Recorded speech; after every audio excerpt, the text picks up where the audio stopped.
آپ کے ورثاء نے آپ کی وصیت کے مطابق مسجد بنا دی، پھر اس مسجد میں جب تک نماز پڑھی جاتی رہے گی آپ کو ثواب ملتا رہے گا، آپ کا ثواب منقطع نہیں ہوگا۔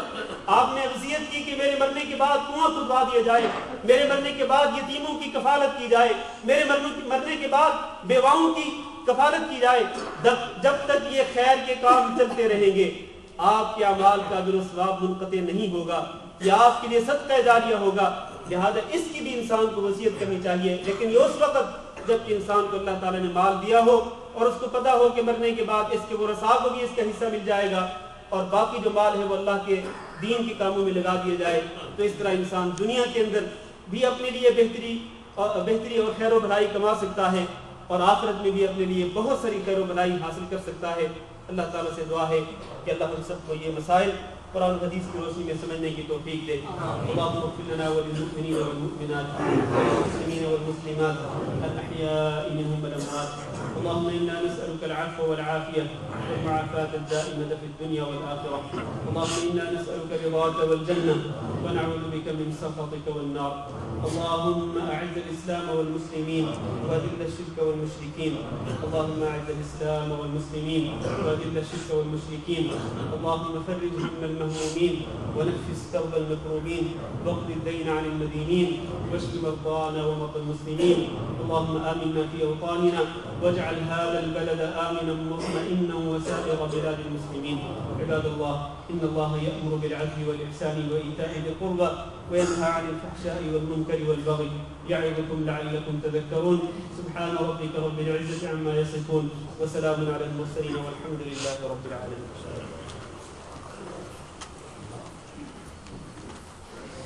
الله أكبر الله أكبر، أشهد أن لا إله إلا الله، أشهد أن محمدا رسول الله، حي على الصلاة حي على الفلاح، قد قامت الصلاة قد قامت الصلاة، الله أكبر الله أكبر، لا إله إلا الله۔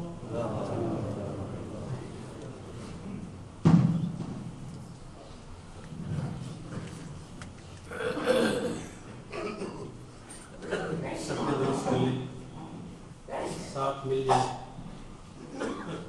پاؤں کے ساتھ پاؤں اور کندھوں کے ساتھ کندھے ملا کے کھڑے ہو، صفحے سیدھی کر لیں۔ اللہ اکبر۔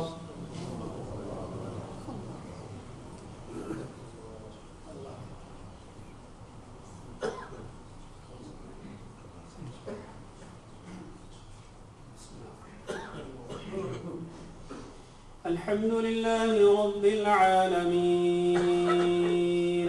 الرحمن الرحيم مالك يوم الدين إياك نعبد وإياك نستعين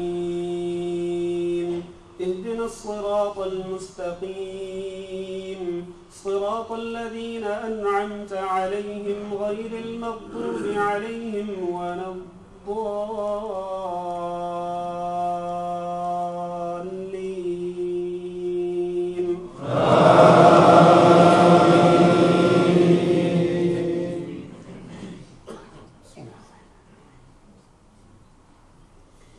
إذا السماء انفطرت وإذا الكواكب انتثرت وإذا البحار فجرت وإذا القبور بعثرت علمت نفس ما قدمت وأخرت يا أيها الإنسان ما غرك بربك الكريم الذي خلقك فسواك فعدلك في أي صورة ما شاء ركبك كلا بل تكذبون بالدين وإن عليكم لحافظين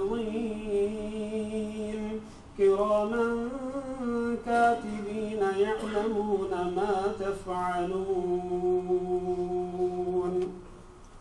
الله أكبر۔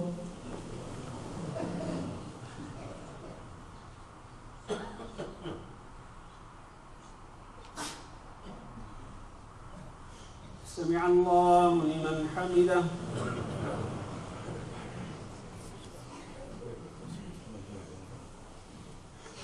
الله أكبر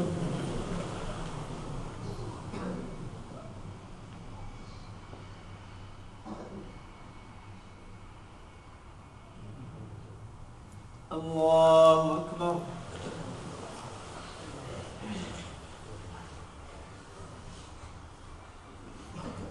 الله أكبر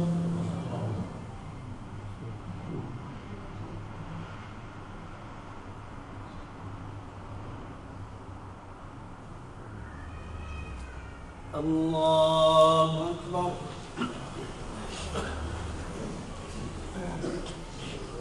الحمد لله رب العالمين الرحمن الرحيم مالك يوم الدين إياك نعبد وإياك نستعين اهدنا الصراط المستقيم صراط الذين أنعمت عليهم غير المغضوب عليهم ولا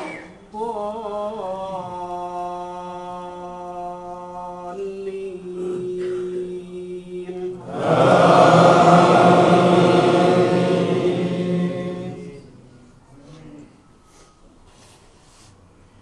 إن الأبرار لفي نعيم وإن الفجار لفي جحيم يصلونها يوم الدين وما هم عنها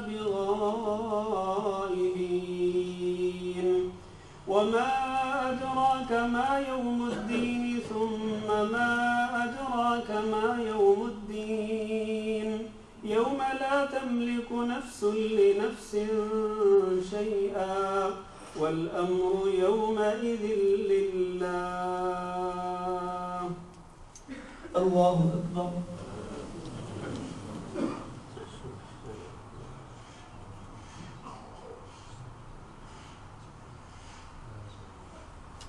سمع الله لمن حمده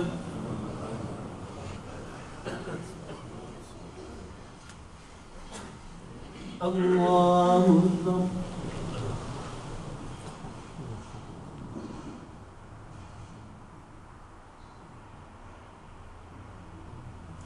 الله أكبر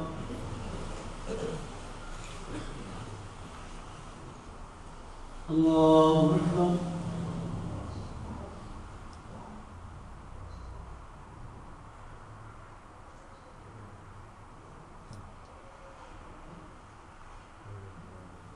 الله أكبر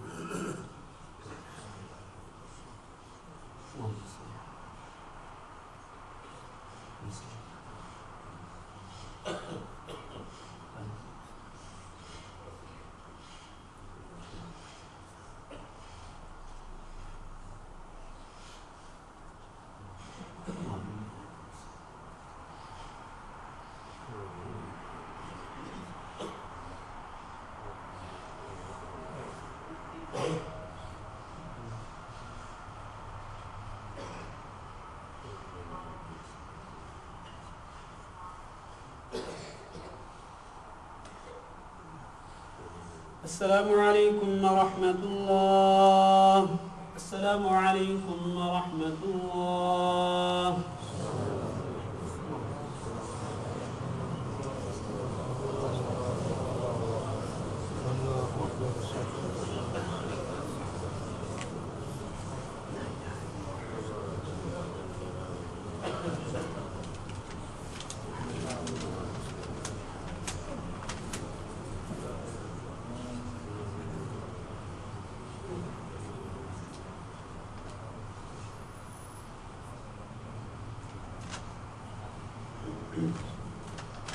بسمillahirrahmanirrahim میرے بھائیوں سب سے پہلے تو ایک گزارش آپ سے دعا کی اپیل ہے. ابھی جمعہ سے پہلے ہمارے بھائی ہیں حسین بھائی, انہوں نے ٹیلی فون پہ اطلاع دی کہ ان کے سسر کا انتقال ہو گیا ہے. تو وہ کہہ رہے تھے کہ وہ بڑے اچھے نیک آدمی تھے اور بڑے ہی اللہ والے آدمی تھے جن کا انتقال ہوا ہے، تو کہہ رہے تھے دعا کریں، تو ہم دعا کرتے ہیں کہ اللہ رب العزت ان کے سسر جن کا نام مستان بتایا گیا کہ اللہ تعالیٰ ان کی مغفرت فرمائے، اور اللہ رب العزت ان کی مغفرت فرما کر ان کی قبر کو ان کے لیے جنت کا باغ بنائے، اور اللہ تعالیٰ ان کے درجات بلند کرے۔ اس طرح جتنے بھی مسلمان بھائی بہنیں فوت ہوئے سب کے لیے دعا کرتے ہیں کہ اللہ تعالیٰ سب کی مغفرت فرمائے۔ ہمارے کچھ دوست اپنے بیماروں کی شفا یابی کے لیے دعا کی اپیل کرتے ہیں، تو ہم ان کے لیے دعا کرتے ہیں کہ اللہ رب العزت تمام بیماروں کو شفا کاملہ نصیب کرے۔ جو ہم میں بیمار ہیں، ہم میں جو موجود ہیں بیمار ہیں، اللہ تعالیٰ ان کو بھی شفا کاملہ دے، اور ہمارے گھر والوں میں، ہمارے رشتہ داروں میں جو بھی ہمارے بھائی بہنیں جو بیمار ہیں، اللہ تعالیٰ سب کو شفا کاملہ اور صحت کاملہ نصیب فرمائے۔ ایک بھائی نے سوال لکھ کے بھیجے ہیں، مختصر طور پر ان سوالوں کے جواب۔ ایک تو سوال یہ ہے کہ کیا نماز میں سینے پر ہاتھ باندھنا ضروری ہے یا نہیں؟ دیکھیں، نبی کریم صلی اللہ علیہ وسلم کی جو سنت مبارکہ ہے وہ یہ ہے کہ آپ صلی اللہ علیہ وسلم نماز میں اپنے دونوں ہاتھ اپنے سینے پر باندھتے تھے۔ صحیح ابن خزیمہ میں وہ حدیث موجود ہے کہ نبی کریم صلی اللہ علیہ وسلم جب نماز میں کھڑے ہوتے تھے تو اپنے دائیں ہاتھ کو بائیں ہاتھ پہ رکھتے تھے، اور دونوں ہاتھ آپ صلی اللہ علیہ وسلم اپنے سینے پر باندھتے تھے۔ فوق صدری ہی کے الفاظ موجود ہیں۔ یہ حدیث صحیح ابن خزیمہ میں ہے اور صحیح سند کے ساتھ ہے، لہذا آپ صلی اللہ علیہ وسلم کی سنت کے مطابق ہی نماز میں اپنے دونوں ہاتھوں کو سینے پر باندھنا چاہیے۔ دوسرا جو انہوں نے سوال کیا ہے وہ یہ کہ نماز میں رفع الیدین کرنا جو ہے کیا اس کے بغیر نماز ہوتی ہے یا نہیں؟ دیکھیں، یہ رفع الیدین کرنا نبی کریم صلی اللہ علیہ وسلم کی سنت مبارکہ ہے اور آپ کی سنت متواترہ ہے۔ متواترہ سے مراد نبی صلی اللہ علیہ وسلم اپنی پوری زندگی میں رفع الیدین کرتے ہوئے نماز پڑھتے تھے، لہذا آپ صلی اللہ علیہ وسلم کی اس سنت پر عمل کرنا چاہیے، اور اس کو چھوڑ کر اس کے ثواب سے محرومی نہیں حاصل کرنی چاہیے۔ اس کو چھوڑیں گے تو یقیناً اس کے ثواب سے محروم ہو۔ نماز تو درست ہوگی، نماز ہو جائے گی، لیکن اس سنت پر عمل کرنے کا جو ثواب ہے اس سے آپ محروم ہو جائیں گے، تو لہذا سنت کے مطابق نماز پڑھنی چاہیے۔ نبی صلی اللہ علیہ وسلم کا ارشاد بھی یہ ہے کہ صلوا کما رأیتمونی اصلی، تم نماز اسی طرح پڑھا کرو جس طرح مجھے پڑھتے ہوئے دیکھتے ہو، تو اس لیے آپ صلی اللہ علیہ وسلم کی سنت کے مطابق نماز پڑھنی چاہیے۔ تیسرا سوال یہ ہے کہ شہادت کی انگلی کو حرکت دینا تشہد کی حالت میں یہ کب ہے اور کیا حرکت دینا ضروری ہے؟ دیکھیں، نبی صلی اللہ علیہ وسلم کی سنت مبارکہ یہی ہے کہ آپ صلی اللہ علیہ وسلم تشہد میں اپنی انگلی کو انگشت شہادت کو حرکت دیتے تھے، اور یہ پورے تشہد میں جیسے ہی تشہد پڑھنا شروع کریں تو آخر تک سلام پھیرنے سے پہلے تک پورے تشہد میں یہ انگلی کو حرکت دیتے رہنا چاہیے۔ سنن نسائی میں جو حدیث ہے اس میں یہ الفاظ ہیں کہ ثم یحرکها یدعو بها، کہ آپ صلی اللہ علیہ وسلم مسلسل اس انگشت شہادت کو حرکت دیتے تھے اور اس کے ساتھ ساتھ دعا کرتے رہتے تھے، یعنی جب تک دعا جاری رہتی، یہ التحیات للہ پوری دعا ہے، یہ درود شریف دعا ہے، اس کے بعد جو مزید دعائیں ہیں وہ بھی دعا ہے، تو جب تک پورے تشہد میں آپ شروع سے لے کر آخر تک اس انگلی کو حرکت دیتے رہنا چاہیے۔ یہ نبی صلی اللہ علیہ وسلم کی سنت مبارکہ ہے۔ آخری سوال انہوں نے یہ کیا ہے کہ جب امام خطبے میں دعا کرتا ہے تو لوگ ہاتھ اٹھا لیتے ہیں، کیا یہ درست ہے؟ جی، امام کے خطبہ کے دوران جب امام دعا کرے تو ہاتھ نہیں اٹھانے چاہیے، مقتدیوں کو ہاتھ نہیں اٹھانے چاہیے، بلکہ امام کی دعا پر صرف آمین ہی کہنا چاہیے۔ ہاتھ اٹھانا جو ہے خطبہ جمعہ کے دوران اور امام کے خطبہ کے دوران جب وہ دعا کرے تو اس دوران مقتدیوں کا ہاتھ اٹھانا جو ہے یہ نبی صلی اللہ علیہ وسلم سے یا آپ کے صحابہ کرام سے ثابت نہیں ہے، لہذا ہاتھ اٹھائے بغیر ہی صرف اپنی زبان سے آمین کہنا چاہیے، یہ اس طرح سنت ہے نبی صلی اللہ علیہ وسلم کی۔ تو یہ سوالات تھے، آپ سے پھر اپیل کرتا ہوں کہ تمام بیماروں کے لیے دعا کریں، اللہ تعالیٰ تمام بیماروں کو شفا دے، اور تمام فوت شدگان کے لیے بھی دعا کریں، اللہ تعالیٰ تمام کی مغفرت فرمائے اور اللہ تعالیٰ سب کے درجات بلند کرے۔